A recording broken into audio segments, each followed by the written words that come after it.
What is going on, guys? My name's TJ. Welcome back to another Anthem video within my YouTube channel. Today we're going to be talking about something pretty serious, and let's face it, it's freaking awesome what the development team have said.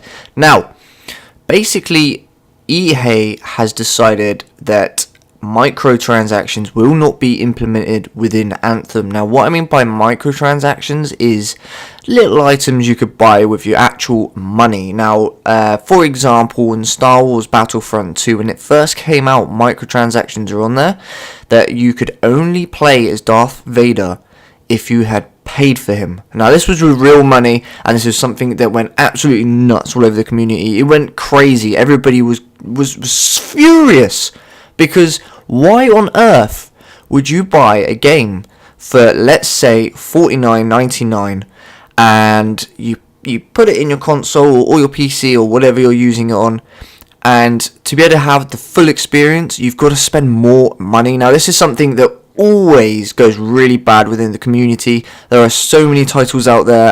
I honestly, if I started naming them, I'd be here all day. But they started off really well, and then the follow-up games, they started implementing all of these microtransactions, and it destroyed the franchise, destroyed the games, and really didn't have that much in terms of players. So what has basically been said is the EA's Chief Design Officer, Patrick Sutherland, I think that's how you say his surname, but we're just going to say Sutherland, just so, because that's how I'm saying it. But basically, he said he recently spoke about the company following the wake of the recent controversies with Anthem, EA's next major title from BioWare. Sutherland says that the Battlefront 2 situation has forced the company to not only accept what it has done, but to take a long look at its policies. Part of this has been the implementation of significant steps to review and understand microtransaction mechanics before going live with them. This company doesn't plan to make similar mistakes in the future, knowing the actions speak louder than words. Now, what this means, my friends, it means they realized they messed up with Battlefront 2. That it went nuts. It honestly did. Battlefront 2 came out and it went absolutely crazy. They really got slated to the ground, and so they quickly diverted it, and they took away the microtransactions, and the game did become a lot more successful than it would have if they left the microtransactions in. Another comment that was made within this interview was, "We have taken the action and shown people that we are serious about building the best possible products. This is because we are serious about treating the players fair, and we're here to make the best possible entertainment that we can. And in the cases where we don't get it right, we just have to listen, learn from it, and be better." So they really have acknowledged this, and they are saying, you know, we're going to take away the microtransactions. There's not going to be any, which means there's not going to be further payments. There's not going to be further purchases. It's going to be the game, and you're just going to grind for the loot yourself. You're not going to be paying to try and skip things and have an over, as a lot of people in the community say, it's called pay to win, which basically means when you go into a multiplayer game, I'm not saying this for Anthem, I'm not saying this for any game in particular, but you go into a game that's got multiplayer on it, and there's paid products on there, such as weapons, armor, and people will pay this money to be able to have this armor and the weapons that will be overpowering and more powerful than standard ones that you'll be able to get from standard looting, which just made it unfair for those that didn't really have the money to go off and spend out on these other items for their characters, for their experience. Being the fact that this is going to be something that's going to be taken away, we really could be seeing a very good game on its way. The graphics look amazing, the gameplay looks amazing,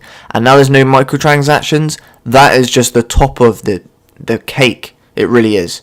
So the only last thing to say, and the only last thing that was said, was basically they had just turned around and they said, needless to say, 2017 was very damaging to EA's perception, especially for a company that rapidly finds itself in the running for the worst company in America. Fair or not, it has become clear EA is attempting to change its ways.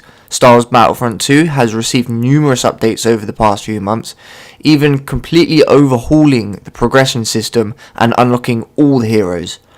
A Way Out has been a surprising hit, and Anthem and this year's untitled Battlefield game are going to be making sure to not repeat the past mistakes. So everything is perfect, and you know I'm really looking forward to it, and I'm sure most of you watching this video will also be looking forward to Anthem. It's rumored to be the Destiny killer, but we'll see.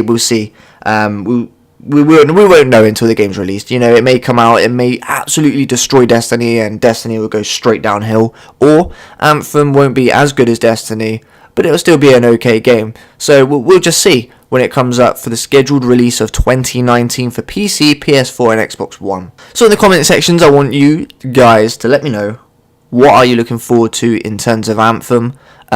Is there anything in specific you're looking forward to? Anything in specific you want in the game that hasn't been released, hasn't been announced? Do you want it to be the standard classic 3-player system where you only have 3 different types of players? For example, in Destiny, we had the Titan, the Warlock, and the Hunter. Would you like that to be similar in Anthem, just a 3-player system? Or do you want loads and loads and loads of different subclasses, if that's what we're going to call them, subclasses? Do you want loads and loads of different ones? Do let me know. I really am interested in finding out what you guys think about Anthem and what you're hoping for Anthem. So thank you all for watching, and I hope you all enjoyed the video and learned something today. Please don't forget to click the like button and the subscribe button, because I'll be back with loads more Anthem news reports, videos. I shall see you guys on the next video.